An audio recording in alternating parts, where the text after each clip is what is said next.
নমস্কাৰ মই মজিদ আপোনালোকে চাবলৈ আৰম্ভ কৰিছে Assamese online hip YouTube channel. বন্ধুসকল পলকতে চাওঁ আহক আজি 9টা গুৰুত্বপূৰ্ণ খবৰ। বন্ধুসকল প্ৰথম খবৰটি হৈছে মিজোৰাম ভ্ৰমণত থকা নিষেধাজ্ঞা প্ৰত্যাহাৰ কৰিলে অসম চৰকাৰে। অসম মিজোৰাম সীমান্তৰ লাইলাপুৰত সংঘটিত ৰক্তাক্ত সংঘৰ্ষৰ পিছত অসম চৰকাৰে ইয়াৰ নাগৰিকক মিজোৰাম ভ্ৰমণ নকৰিবলৈ জনোৱা নিৰ্দেশনাটো আজি অব্যাহত প্ৰত্যাহাৰ কৰে।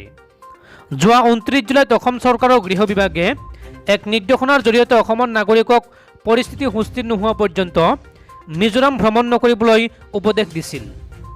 সীমাকেন্দ্ৰিক বিবাদৰ ওৰ পেলাবলৈ বৃহস্পতিবাৰে দুখন ৰাজ্যৰ মন্ত্ৰী আৰু বিষয়াসকলৰ উপস্থিতিত এখন গুৰুত্বপূৰ্ণ বৈঠক অনুষ্ঠিত হৈছিল।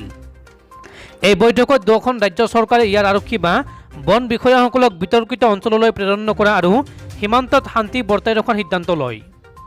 এই গুৰুত্বপূৰ্ণ বৈঠকৰ কেইটামান ঘণ্টা পিছতেই অসম চৰকাৰৰ তৰফৰ পৰা ভ্ৰমণ নিষেধাজ্ঞা প্ৰত্যাহাৰ কৰা পৰিলক্ষিত হয়।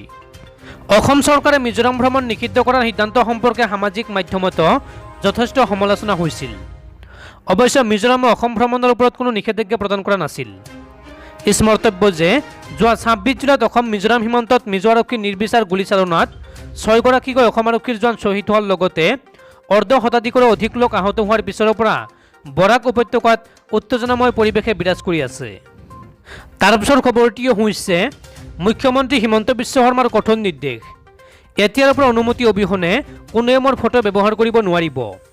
এই ডাঙৰ ঘোষণা হিমন্ত বিশ্ব শৰ্মাৰ। বৰ্তমান সময়ত বেনাৰ বিতৰ্কই ছ'চিয়েল মিডিয়াত স্থান লাভ কৰা দেখা গৈছে। মুখ্যমন্ত্ৰী হিমন্ত বিশ্ব শৰ্মাৰ পৰা আৰম্ভ কৰি ক্ৰীড়া মন্ত্ৰীলৈ সকলো সোমাই পৰিছে এই বিতৰ্কত। লাভলীনা বৰগোহাঁইক শুভেচ্ছা দিবৰ বাবে পথৰ কাষত আঁৰি থোৱা বহু বেনাৰত দেখা গৈছিল মুখ্যমন্ত্ৰী হিমন্ত বিশ্ব শৰ্মা আৰু ক্ৰীড়া মন্ত্ৰীক। এইবাৰ আন এক বিতৰ্ক স্থান পাইছে ছ'চিয়েল মিডিয়াত। ভাৰতৰত্ন গোপীনাথ বৰদলৈৰ মৃত্যু বাৰ্ষিকী উপলক্ষে গুৱাহাটীস্থিত নৱগ্ৰহত আয়োজন কৰা অনুষ্ঠানৰ এক বিশেষ বেনাৰক লৈ বিতৰ্ক আৰম্ভ হৈছে। এই বেনাৰখনত দেখিবলৈ পোৱা গৈছে যে গোপীনাথ বৰদলৈৰ ফটোক সৰুকৈ দিয়া হৈছে, আনহাতে হিমন্ত বিশ্ব শৰ্মাৰ ফটো ডাঙৰকৈ দিয়া হৈছে। এই বেনাৰক লৈ এতিয়া ছ'চিয়েল মিডিয়াত তীব্ৰ সমালোচনা আৰম্ভ হৈছে। ইয়াৰ পিছতে মুখ্যমন্ত্ৰী হিমন্ত বিশ্ব শৰ্মাই টুইটযোগে কৰিলে এক বিশেষ ঘোষণা। হিমন্ত বিশ্ব শৰ্মাই টুইট কৰি কয় যে মই এনেধৰণৰ বেনাৰক মুঠেও সমৰ্থন নকৰোঁ। মুখ্যমন্ত্ৰীৰ কাৰ্যালয়ৰ অনুমতি অবিহনে এতিয়াৰ পৰা কোনোৱে মোৰ ফটো ব্যৱহাৰ কৰিব নোৱাৰে, এয়া নিৰ্দেশনা জাৰি কৰা হৈছে। বন্ধুসকল তাৰপিছত 3 নম্বৰ খবৰটো জনাৰ আগতে আপোনালৈ এটা সৰু ৰিকুৱেষ্ট, যদি এতিয়ালৈকে এইটো ভিডিঅ'ত লাইক কৰা নাই তেন্তে প্লিজ এটা লাইক কৰি দিয়ক আৰু এনেকুৱা ধৰণৰ নতুন নতুন ভিডিঅ' পাবলৈ চেনেলটো ছাবস্ক্ৰাইব কৰি কাষত থকা বেল আইকনটো প্ৰেছ কৰি ৰাখক।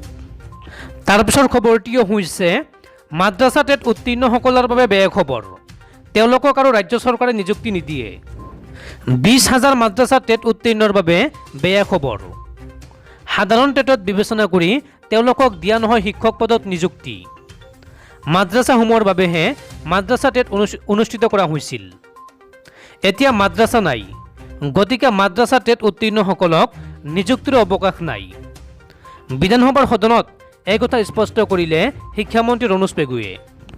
তাৰপিছৰ খবৰটিও হৈছে মন্ত্ৰী ৰঞ্জিত কুমাৰ দাসৰ মন্তব্যৰ বিপৰীত ভাষ্য অসম চৰকাৰৰ। গাঁৱত ঘৰ নিৰ্মাণ কৰিবলৈ কোনো টেক্স দিব নালাগে চৰকাৰক আৰু লগতে পঞ্চায়তৰ পৰা অনুমতিও ল'ব নালাগে।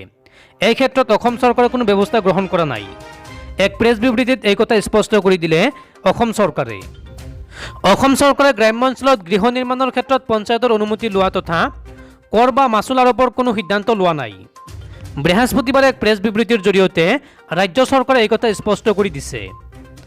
বিগত 2 দিন ধৰি এই বিষয়টোৱে ব্যাপক চৰ্চা লাভ কৰাৰ পিছত ৰাজ্য চৰকাৰৰ তৰফৰ পৰা স্পষ্টীকৰণ প্ৰকাশ কৰি কয় যে গাঁৱৰ জনসাধাৰণলৈ সৰ্বোচ্চ সেৱা আগবঢ়োৱা হৈছে ৰাজ্য চৰকাৰৰ লক্ষ্য আৰু এই ক্ষেত্ৰত উন্নয়নমূলক আঁচনিসমূহ ৰূপায়ণৰ মূল আহিলা হৈছে পঞ্চায়ত ব্যৱস্থা। প্ৰেছ বিবৃতিটোত কয় যে গ্ৰাম্য অঞ্চলত গৃহ নিৰ্মাণৰ ক্ষেত্ৰত পঞ্চায়তৰ অনুমোদন বাধ্যতামূলক কৰা বা কোনো কৰ আৰোপ কৰাৰ বিষয়ে চৰকাৰে বিবেচনা কৰা নাই। চৰকাৰে নতুনকৈ কোনো পঞ্চায়তৰ অনুমোদন ব্যৱস্থা বা কৰ আৰোপৰ কথা চিন্তা কৰা নাই বুলিও উল্লেখ কৰি দিয়ে অসম চৰকাৰে। তাৰপিছৰ খবৰটিও হৈছে অসমত কিছু পৰিমাণে কমিছে কৰোণাত আক্ৰান্ত হোৱা আৰু মৃত্যু হোৱা লোকৰ সংখ্যা। অসমত বিগত 24 ঘণ্টাত নতুনকৈ পুনৰ 1067 গৰাকী লোক আক্ৰান্ত হৈছে মহামাৰী কোভিড-19ত। অসমত বিগত 24 ঘণ্টাত 1,31,862 গৰাকী লোকৰ কোভিড টেষ্ট সম্পন্ন কৰা হৈছিল আৰু ইয়াৰে ভিতৰত 1067গৰাকী লোকৰ দেহত কোভিড-19 পজিটিভ ধৰা পৰে আৰু অসমত বিগত 24 ঘণ্টাত কৰোনাত আক্ৰান্ত হৈ 17গৰাকী লোকৰ মৃত্যু হৈছে। তাৰ পিছৰ খবৰটি হৈছে অসম বিধানসভাৰ মজিয়াত উত্তপ্ত পৰিস্থিতি, সদনত অধ্যক্ষ বনাম বিৰোধীৰ প্ৰতিবাদত অচল বিধানসভা, শেষত অধ্যক্ষই ক'লে মই অসমীয়া বেছি নাজানো।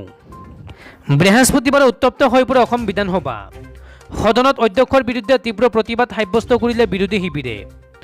অধ্যক্ষই বিৰোধী শিবিৰৰ সদস্যসকলক উগ্ৰপন্থীৰ সৈতে তুলনা কৰাৰ অভিযোগ উত্থাপন কৰি সৰব হৈ পৰে বিৰোধী শিবিৰ। আনকি মজিয়াত বহি দিয়ে কংগ্ৰেছৰ বিধায়ক কমলাক্ষদেৱ পুৰকায়স্থ। প্ৰতিবাদে এনেৰূপ পাইগৈ যে অধ্যক্ষ বিশ্বজিৎ দৈমাৰীয়ে কংগ্ৰেছৰ 2 বিধায়ক জাকিৰ হুছেইন সিকদাৰ আৰু কমলাক্ষদেৱ পুৰকায়স্থক সদনৰ পৰা বহিষ্কাৰ কৰে। তাৰ মাজতে সদন ত্যাগ কৰে বিৰোধী বিধায়কসকলেও। এই সন্দৰ্ভত অধ্যক্ষই কয় যে উগ্ৰপন্থী আৰু আমাৰ মাজত পাৰ্থক্য কি, ভদ্ৰভাৱে আমি সদনত কিয় কথা ক'ব নোৱাৰোঁ। উগ্ৰপন্থী কোনো বেয়া শব্দ নহয়, উগ্ৰক পন্থা হিচাপে যি ব্যৱহাৰ কৰে সেয়াই উগ্ৰপন্থী। আমাৰ ব্যৱহাৰ উগ্ৰ হৈছে। লগে লগে বিৰোধী দলপতিৰ প্ৰত্যুত্তৰ, উগ্ৰপন্থী শব্দটো সন্ত্ৰাসবাদীৰ সমাৰ্থক শব্দ। উগ্ৰপন্থীয়ে গণতন্ত্ৰক বিশ্বাস নকৰে, গতিকে শব্দটো প্ৰত্যাহাৰ কৰক। ইয়াৰ পিছতে উগ্ৰপন্থী শব্দ প্ৰত্যাহাৰ কৰিবলৈ অধ্যক্ষক দাবী জনাই বিধায়ক অখিল গগৈয়ে কয় যে আপুনি এই শব্দ সদনত ব্যৱহাৰ কৰিব নোৱাৰে, আপুনি বিচাৰিলে এই বিষয়ত আলোচনা কৰক, ৰাইজে চাই আছে। লগে লগে অখিলৰ মন্তব্যৰ প্ৰত্যুত্তৰ দিয়ে অধ্যক্ষ বিশ্বজিৎ দৈমাৰীয়ে। অসমত বহু আন্দোলনকাৰী আছে, অখিলৰ আন্দোলন বেছি উগ্ৰ, এনেদৰে ব্যৱহাৰ কৰিলে কৰি থাকক, এইদৰে মন্তব্য কৰে অধ্যক্ষ বিশ্বজিৎ দৈমাৰীয়ে। ইয়াৰ পিছতে অধ্যক্ষৰ সমৰ্থনত থিয় হয় সাহসীয় পক্ষৰ বিধায়কসকল। সেই সময়তে আকৌ অধ্যক্ষই ক'লে শব্দটো বুজাত খেলি মেলি হৈছে, উগ্ৰপন্থী শব্দটো তুলনাহে কৰিছোঁ। ইয়াৰ পিছতে সদনৰ মজিয়াত বহি দিয়ে কংগ্ৰেছী বিধায়ক কমলাক্ষদেৱ পুৰকায়স্থ আৰু জাকিৰ হুছেইন সিকদাৰ। অধ্যক্ষ বিশ্বজিৎ দৈমাৰী পুনৰ বুজনি, উগ্ৰপন্থী মানে কি?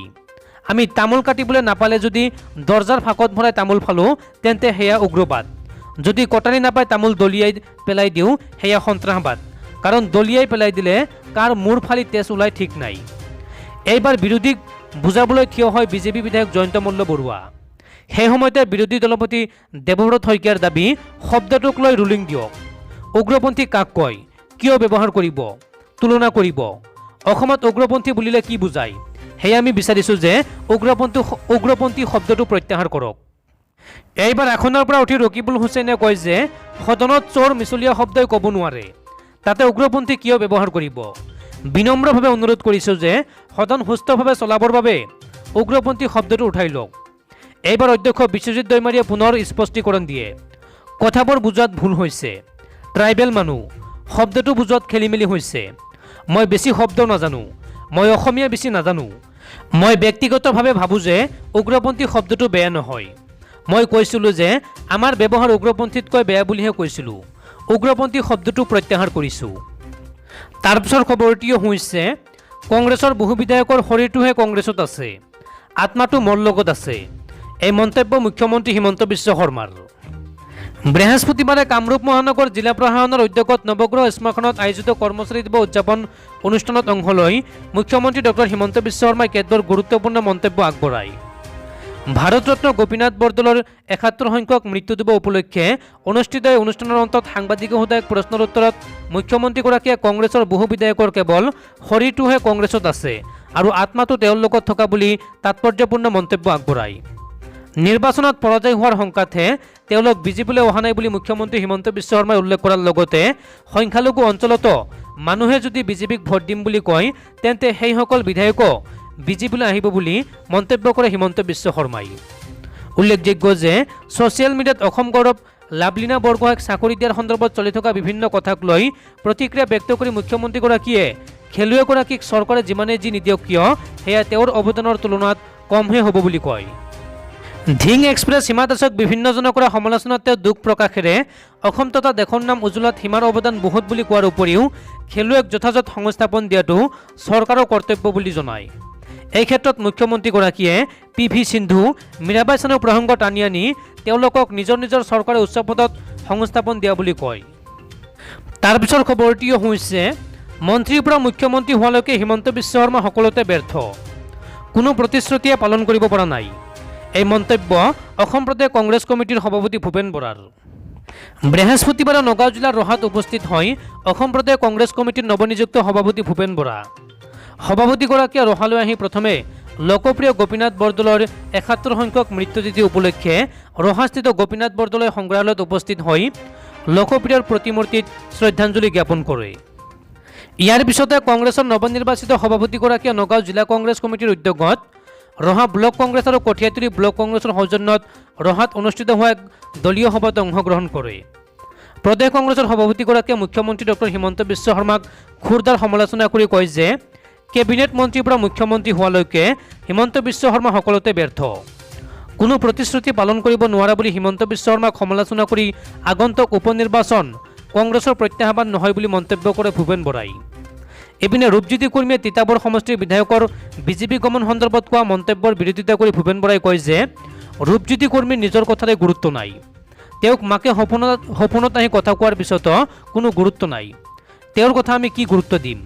বৃহস্পতিবাৰে কংগ্ৰেছ দলৰ ৰাজ্যিক সভাপতিগৰাকীক সংঘ দিয়ে ৰহাৰ বিধায়ক শশীকান্ত দাস, অসীমীয়া বৰদলৈ, প্ৰাক্তন বিধায়ক ৰাণা গোস্বামী প্ৰমুখ্যে জিলা কংগ্ৰেছৰ বিষয়ববীয়াসকলে। তাৰ পিছৰ খবৰটি হৈছে টকিঅ' অলিম্পিকত মল্লযুঁজাৰু ৰবি কুমাৰ দাহিয়াই জয় কৰিলে ৰূপৰ পদক। টকিঅ' অলিম্পিকৰ পৰা ভাৰতলৈ আহিল দ্বিতীয়টো ৰূপৰ পদক। মল্লযুঁজত ৫৭ কেজি শাখাৰ ফাইনেলত দুবাৰৰ বিশ্ব চেম্পিয়ন জাবুৰ উগুয়েবৰৰ বিৰুদ্ধে হাৰ মানি ৪-৭ ব্যৱধানত পৰাজিত হৈ ৰূপৰ পদক অৰ্জন কৰিলে ৰবি কুমাৰ দাহিয়াই। বুধবাৰে মল্লযুঁজত কাজাখাস্তানৰ প্ৰতিদ্বন্দ্বীৰ বিৰুদ্ধে ছেমিফাইনেলত জয়লাভ কৰিছিল দাহিয়াই। আনহাতে বিজয়ী ৰাছিয়াৰ জাবুৰ উগুয়েবেৰে জয়লাভ কৰি পুনৰবাৰ শ্ৰেষ্ঠত্ব প্ৰতিপন্ন কৰে। ইয়াৰ পূৰ্বে ২০১৮ আৰু ২০১৯ত দুইবাৰ বিশ্ব খিতাপ জয়লাভ কৰিছিল ২৩ বছৰীয়া জাবুৰে। বৰ্তমানলৈকে জাবুৰে ১৫খন আন্তৰ্জাতিক খেলত অংশগ্ৰহণ কৰিছে আৰু ১৪খনতে লাভ কৰিছে পদক। ইয়াৰ ১২খনতে লাভ কৰিছে সোণৰ পদক।